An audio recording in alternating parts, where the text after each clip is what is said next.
To represent a woman with a normal body acting natural.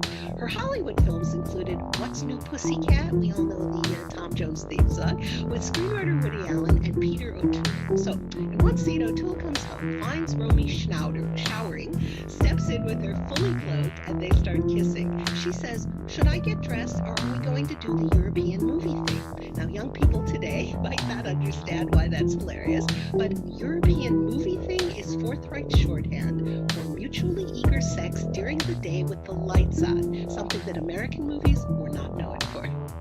Okay, well, we're ending with an unusual documentary. This is in black and white, hardly any dialogue at all, none. It's been 15 years in the making, and it comes from an Armenian director, Artavaj Pelesyan, and it's called Nature. Well, Leo, Klaus Carax, who's Annette, won 5 Césars, including Best for Director for him, has said that this film, Nature, should be shown to every child on Earth. Now, that's a good-sized audience, but one that may be diminished by natural catastrophes brought on by human neglect for the environment and nature's absolute indifference to human life. The director was born in 1938 in what was then the Soviet Union, and the Cartier Foundation for Contemporary Art here in Paris provided much of the funding for him to assemble footage of majestic mountaintops and terrifying tidal waves, earthquakes, and volcanic eruptions. Swept up in the imagery and the music, I kept wondering, where is the camera? How did that footage survive this disaster? This is an incredibly immersive experience that settles the question, is there such a thing as cinematic language with a resounding yes? Okay, well, Lisa, thank you very much for that roundup this week, and thank you at home for watching. We'll leave you with a glimpse of the powerful imagery in nature. Do remember to check out our website for more movie news, and we're on social media too. There's more news coming up on France 24 just after this.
Volodymyr Zelensky calls for global protests against Vladimir Putin's invasion. Ukrainians are holding their ground while Russian artillery and warplanes maintain their bombardments on several cities. The Ukrainian president also pointing the finger at several French companies, including car maker Renault, that have still been continuing business as usual in Russia. He tells them they must quit the market as he addresses the French parliament. And the world bids farewell to Madeleine Albright. After fleeing Nazi occupation in Europe as a child, the feminist icon went on to become the first female US Secretary of State who played a crucial role in ending genocide in Kosovo. You're watching France 24, I'm Alexander Orgod. Now, President Volodymyr Zelensky has called for global protests as Russia's invasion marks exactly a month. He's called on people to take to their squares and streets this Thursday. On the ground ground in Ukraine, the forces are not only resisting, but have even been able to counterattack, according to the mayor of Kyiv, Vitaly Klitschko, who said the nearby towns of Makariv and Irpin have been wrestled back from Russian control. The former heavyweight boxer said 264 civilians have been killed in and around the capital as of Wednesday.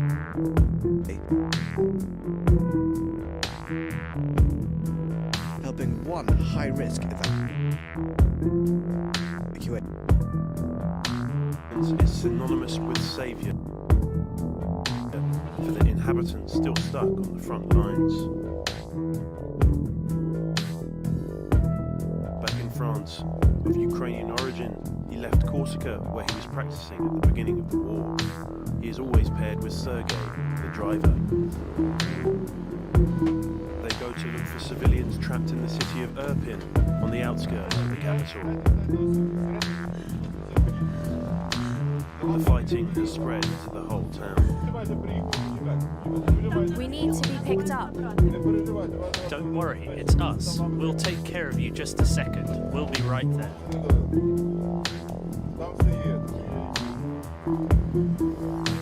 The inhabitants are led back to safety. Their second trip brings their first problems. We can't go near because there is crossfire in the forest. They're shooting. We can't go near. Fighting breaks out in the vicinity. The Ukrainian forces want to push back the Russian artillery positions. They take cover and wait.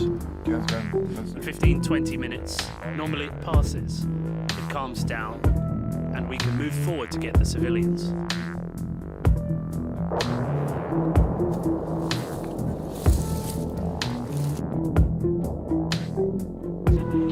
Permission is given to leave. Sergei goes ahead. When he arrives in Irpin, he brings the children on board.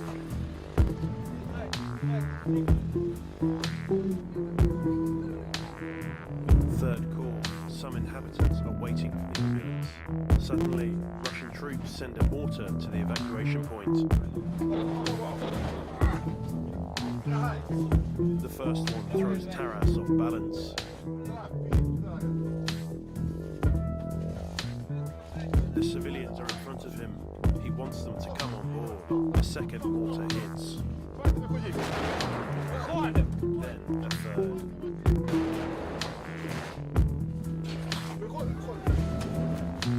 The inhabitants are waiting under cover. Ambulance drivers too. A fourth mortar hits. The fourth shell hits the house opposite the ambulance. Taras yells at the inhabitants to run to the ambulance. Come on, I said, everybody sit down. Let's go, let's go, let's go.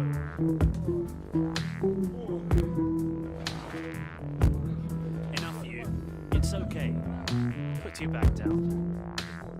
No one was hurt. When they get back to safety, they notice the shrapnel marks on their unarmored vehicle. Tomorrow, Sergei and Taras will do it all over again, going to rescue other men, women, and children in their ambulance. As the Russian artillery and warplanes continue to lay waste to Ukraine, Western leaders have been gathering in Brussels to plan more measures to put pressure on President Putin to stop the war. Joe Biden, as you can see here, has now touched down to take part in an emergency summit with NATO and European leaders. They're expected to announce further sanctions and bolster NATO forces on the eastern flank, but are still ruling out putting any boots on the ground in Ukraine. French pharmaceutical company Sanofi has said it will halt all new business in Russia and Belarus not related to essential drugs and vaccines. Meanwhile, car maker Renault said it will halt operations at its Moscow plant. This came after the Ukrainian president named and shamed several French companies still doing business in Russia during an address to the French parliament. Caroline Lamboli has the story. du peuple ukrainien et de vous-même, Monsieur le Président. This time, Ukrainian President Volodymyr Zelensky got 3 standing ovations. He was speaking to French MPs to try and galvanize more support for Ukraine's war effort. He urged French companies to step up economic sanctions against Russia. They must cease to be sponsors of Russia's military machine, sponsors of the killing of children and women, sponsors of rape, robbery and looting by the Russian army. President Zelensky has been on a diplomatic offensive. He's addressed the U.S. Congress as well as other parliamentarians around the world. Speaking to French MPs, he appealed to a sense of Europe under threat.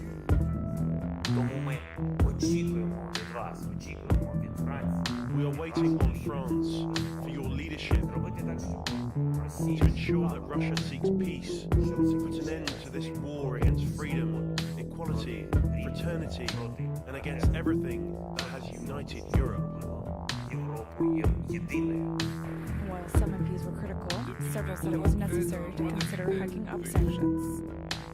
If these big brands hear President Zelensky's message, then the French will have to boycott these big brands here, so that they understand that what they think they are gaining in Russia, they will lose in Europe. It is not possible to sell off what we are, our values, for a few extra dollars. Shortly after President Zelensky delivered his address, the French car giant Renault said it would suspend operations at its Moscow factory. And the UN General Assembly is expected to vote this Thursday on a new non-binding resolution which will demand that Russia stop the war in Ukraine immediately. The draft, initially prepared by France and Mexico, builds on a similar vote on the 2nd of March. At the same time, Russia submitted a resolution of its own on Wednesday to the Security Council on the humanitarian situation in Ukraine. Only Russia and China voted in favour, with the 13 other members of the Council abstaining. Jessica Lemzourier, our correspondent in New York, has the latest.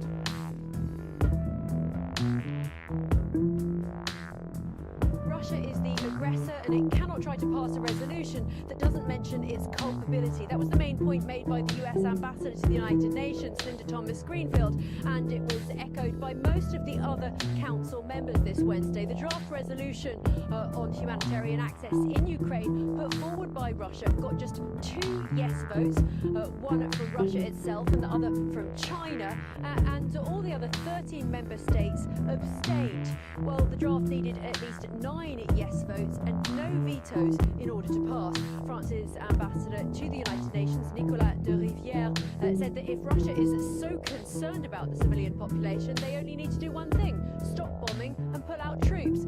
Russia's ambassador, Vasilina Bensia, accused Western powers of politicizing the situation at the expense of civilians. Now, there have been 3 competing resolutions on humanitarian access for Ukraine circulating here at the UN: the Russian one that just failed, another one that was put forward by France and Mexico, which is being debated in the General Assembly, and a third put forward by South Africa. Now, that one is currently on hold. The only text that criticizes Russia's role in creating the crisis is the one drafted by France and Mexico. It calls for Russia to pull out its troops. Well, the South African draft makes no mention of Russia. South Africa argues that it is crucial to find consensus.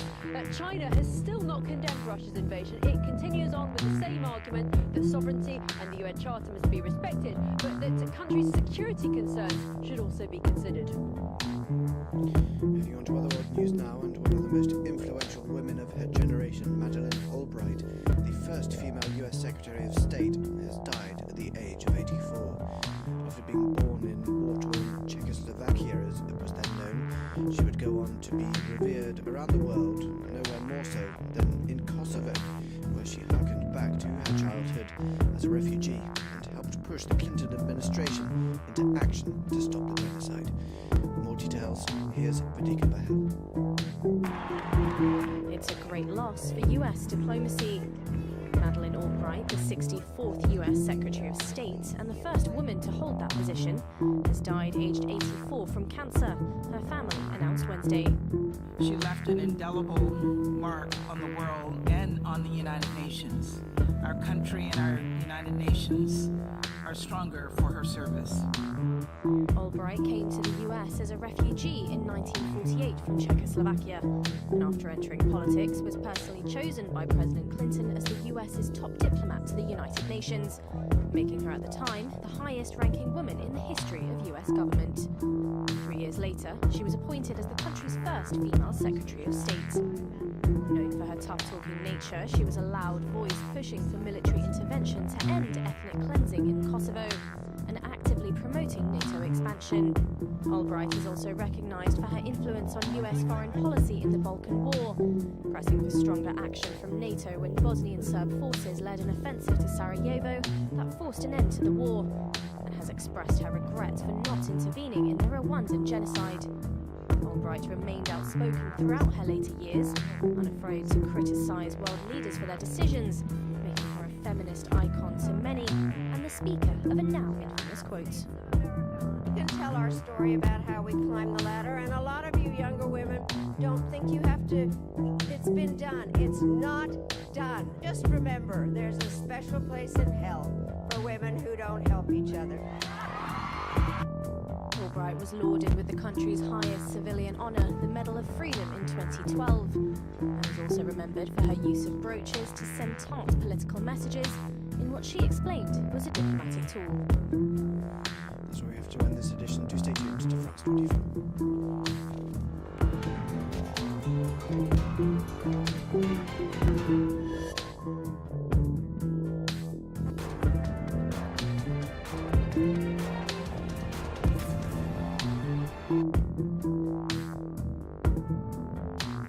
France 2022, the campaign. It is indeed our daily show covering the presidential election here in France. 18 days to go before round one. And today a former socialist president is inching to make a comeback after the election. The communist contender says he loves all